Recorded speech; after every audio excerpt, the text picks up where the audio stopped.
صلاتهم خاشعون আল্লাহ বলেন নবী গো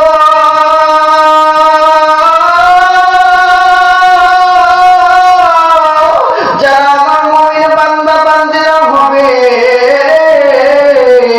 তারা নামাজ পড়বে বিনয়ের সাথে, তারা নামাজ পড়বে খুশুর সাথে। জোরে বলুন বাদল সুবহানাল্লাহ। যে কথা বলছিলাম নবীজির সাহাবী হযরত খুবাইব রাদিয়াল্লাহু তাআলা আনহুকে বলা হলো, খুবাইব তুমি নবীজির বিরুদ্ধে মিথ্যা কথা বলো, নবীকে গালি দাও। খুবাইব সাহাবী ডাকতে বলেন না, আল্লাহ বলেছেন ওয়া ইন্নাকা লাআলা খুলুকিন আযীম। আল্লাহ বলেছেন দুনিয়ার মানুষ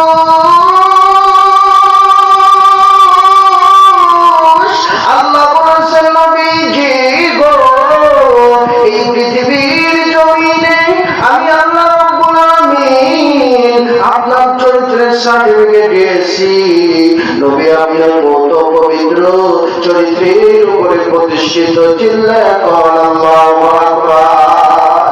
সাহাবী খুবাইব ডাকতে বললেন কাফেররা শোনো, আমি আমার নবীর নামে মিথ্যা কথা বলবো না, নবীকে গালি দেব না। এবার খুবাইবকে ফাঁসি দিবে, খুবাইব সাহাবীকে হত্যা করে মেরে ফেলে দিবে। এবার খুবাইব সাহাবীকে বলল, খুবাইব তোমার মনের আশা কি বলো?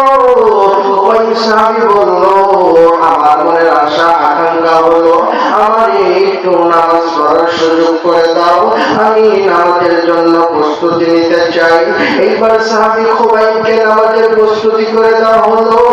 খুবাইব সাহাবী এত মধুর ভাবে নামাজ পড়তেছে, এত সুন্দর ভাবে নামাজ পড়তেছে, মধুর সুরে কোরআন তেলাওয়াত করতেছে। এ বন্ধু আমার ভাইরা রে, নামাজ সমাপ্ত হয়ে গেল।